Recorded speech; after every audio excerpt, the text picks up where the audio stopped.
Greetings, all!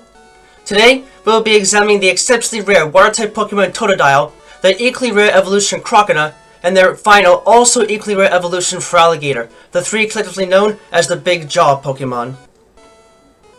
Though they might start off relatively small in size, the members of the Totodile family can really be made into some of the largest and fiercest beasts around with the right training and dedication.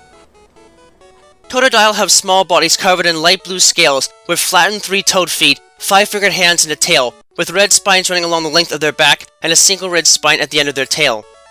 They possess bright red eyes with thick eye ridges for protection, as well as a long snout with nostrils, positioned above a large mouth filled with 6 small sharp teeth on their mandible and a pair of fangs in their upper jaw. Their evolved form, Croconaw, have a beige and blue speckled body pattern on the front of their forms and back, retaining the red spines present in their pre-evolved form, even though they have grown more jagged and now form a crest on the top of their head. Their mandible has turned a beige color as well, and their mouth is filled with even more sharp teeth, though several in their mandible now also stick up and outside their mouth when it is closed. Their final evolution, Feraligatr, have mostly blue bodies with an angled patch of beige scales at their nether regions, and their feet and hands now armed with long white claws on each digit. The spines in their frame have grown in size, and their legs, tail, and arms and the center sides of their torso have thick ribbed sections of material that bulge up beneath the skin, the bulges being massive packs of muscle that grant them noticeably more physical power and a more rugged form compared to their pre-evolved forms. While Totodile are generally quite friendly and playful towards other life forms, they are also among the most dangerous of starter Pokemon as a result, and it may be a good thing that their skewed gender ratio of 7 to 1 in favor of males keeps the population numbers in check. Totodile are somewhat limited by their small limbs in terms of demonstrating affection, and thus tend to demonstrate an eagerness to play with another by lightly nipping at them. Unfortunately, a nip from a Totodile is equivalent to a strong bite from a medium-sized canine, so the effect generated is often far from what they desire. This can make both opponents and trainers an equally viable target for damage, and should be heavily considered before anyone decides to train a Totodile, though they are usually, and thankfully, quite obedient and rarely display any signs of unwarranted aggression towards others.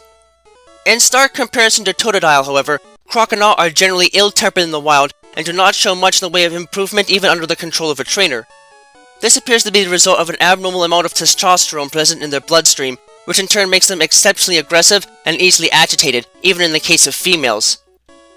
This can often lead them to challenge creatures that are far larger and more powerful to virtually unwinnable battles, perhaps explaining the otherwise startling rarity in the wild. It is likely that this aggression is a crude survival tactic hardwired in their genetics, designed to increase the chances of them succeeding while hunting, but the evolutionary introduction of powerful prey in recent millennia, such as Poliwrath and Gyarados, seems to have taken the provided advantage down a notch in efficiency. Following this, while Totodile take a considerably lengthy amount of time to evolve into Croconaw, Croconaw do not take long at all to evolve, and in fact reach their adult form earlier than any other starter Pokemon known. Feraligatr appear to be the only known example of modern crocodilians adapting back to a life on land, as the muscular structure allows them to freely interchange between quadrupedal and bipedal movement. Generally though, Feraligatr cannot move very fast while on 2 legs, and have a difficult time supporting their large frames out of the water, so it begs the question as to why such an adaptation would be made in the first place. The answer, as it is now becoming apparent, is more surprising than one would think. They actually prefer land-based prey over fish and other aquatic organisms. No one is quite sure how this taste preference came to be, but Feraligatr will almost always hunt outside the water and tend to fight fairly large prey in doing so, most likely in an attempt to gorge themselves on meat so they won't have to feed again for a considerable amount of time. This does not automatically mean that prey on the land are any safer, however, because although they are generally slow-moving, Feraligatr can move remarkably fast when pursuing prey and have even been known to catch large rodents like Raichu with little difficulty. This is likely a product of their capacity to heighten their muscular performance with an agility technique, which they acquire immediately after evolution. As with many starter Pokemon, these beasts have a natural instinctual drive that causes them to dig deep into their natural water-type powers when in a pinch, granting them access to Torrent as their only base ability, but those that are especially ruthless and capable of using their powers to deliver monstrous attacks at the expense of their special attributes can also have Sheer Force as a hidden ability. In terms of stats, in the case of Feraligatr, it can be seen that the overall special attributes, while not terrible, are also not quite up to speed compared to most other water-type Pokemon, and as a consequence, the base special attack and special defense stats are below average for a fully evolved water-type Pokemon. However, they make up for this in being adept in all other departments, and while they might not excel to an extreme extent in any one of their other base stats, Feraligatr as a whole are sturdy monsters and can more than make life difficult for those that can't avoid their powerful jaws. As with its evolutions, Totodile are crocodilians that share many commonalities with both alligators and crocodiles, particularly in regards to their skull structure. From a young age, Totodile are biologically designed to hunt on their own and are surprisingly adept at hunting small insects and rodents, though they lack the physical stamina needed to take down prey larger than themselves. Even so, these creatures should be feared by children and adults alike because of their tremendous jaw strength. While alligators and crocodiles usually grow slowly and do not acquire the ability to severely damage flesh and bone until they are several years old, Totodile are inherently born with about 60% of their adult jaw strength and are thus considered lethal at birth. This at least makes partial sense considering the otherwise massive size of their jaws in comparison to their small bodies.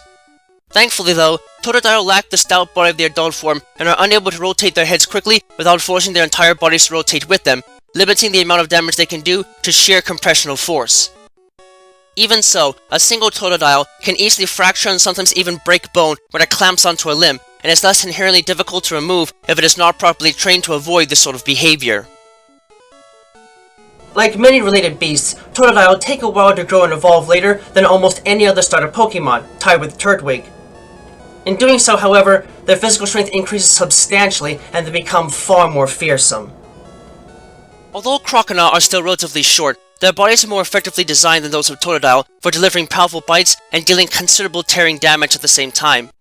It is noted though, that while Croconaw have enough body mass to shake and rip apart creatures their size or smaller, they still do not have enough strength to deal considerable damage past the compressional force of their bite, which is still impressive considering they possess about 75% of their adult jaw strength.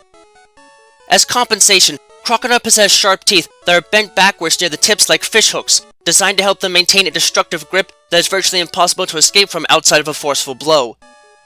Even if their teeth are knocked out, Croconaw will not remain disabled for long because, much like traditional alligators, they constantly replace broken or damaged teeth with new ones, and on a weekly basis in their case. No matter what, these powerful creatures always have exactly 48 teeth in their mouth, ensuring that they are always ready to feed. It is also interesting to note that all of the teeth in a croconaw's jaws do not fit within the confines of the mouth cavity, much as with traditional crocodiles.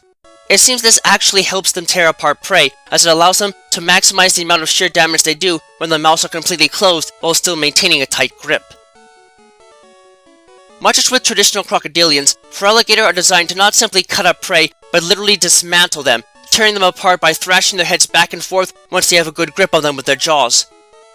Unlike traditional crocodilians, however, Feraligatr can use their bipedal natures to their advantage by rotating their entire upper torsos when latched onto prey, generating massive tearing forces that can rip apart even Pokemon as massive as Snorlax. The fact that they can deal further damage with their sharp claws and are able to practically regenerate lost teeth overnight makes these beasts nearly unstoppable without considerable armor. Even the sheer strength of their bite force is enough to smash right through weak armor in a single bite, and most types of armor with several. Unfortunately for most trainers, this can make handling these brutes in battle almost impossible without potential disaster, as they are flawed in that their downward jaw strength is almost impossible to lessen. In other words, they bite down with their full strength every time they bite down. This means that trainers wishing to battle with a Feraligatr will have to get used to the gruesome fact that every single blow against unarmored flesh will result in bloodshed, regardless of whether or not that is the intention. This is only worsened by the fact that Feraligatr tend to attack most opponents at full force without much regard to the opposition's relative defensive strength, making most battles heavily weighted in their favor a bloody spectacle. Careful training can help trainers force Feraligatr to lessen the force they deliver bites with, but even then they should be kept on a tight leash and only used against opponents of relatively equal or greater strength. I have to give credit to these creatures for being so energetic even at a young age, and while they certainly can be a serious hazard in the wrong hands, the capacity to bond with humans more than makes them an apt choice for a starter Pokemon. The fact that most of their overall power is present with them at birth can render them a bit to handle at first, but their obedient nature can make it easy to train and help curb their nastier instincts, and this carries all the way with them into adulthood. Even so, however, caution is still highly recommended when it comes to dealing with them, as their aggressive tendencies will only increase as they grow and develop, and thus will require more and more work to keep under control.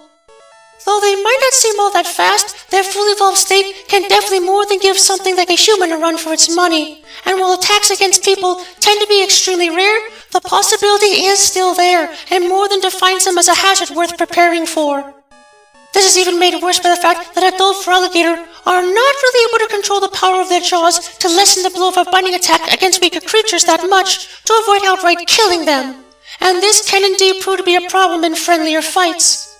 Still, the right training can at least help to mitigate these issues and overall make these monstrous reptiles powerful beasts worth relying on in close quarters combat.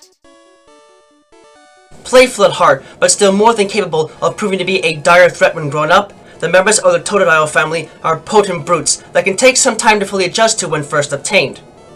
It might take a great deal of searching to find one if it's not the first Pokemon you ever receive, but these reptilian beasts can be more than worth the effort to locate if you need a sturdy water-type Pokemon that can hit decently hard with physical attacks on your team. Just do yourself a favor and make sure that if you want to play with them, that you do so with at least some sort of protection on your body.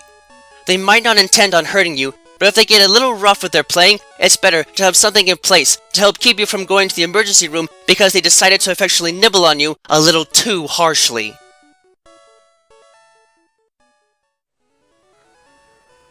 Thank you all for watching this video. It is always a pleasure to help teach others about the world of Pokemon and the many facets of it that exist in both the world we call home and the world they call home. If you'd like, please leave a comment and subscribe and ring the bell to this channel to get regular updates on content and anything else that might be going on. You can find me and my written work on DeviantArt under the name Titus and be informed of information and content uploads on my Twitter page and my Patreon page. Donations are always welcome. Always remember, the world of Pokemon is a vast and varied place, and there's no telling what secrets might be hiding just around the corner. So keep watch, stay vigilant, and always prepare for the unexpected. Until next time, have a wonderful rest of the day.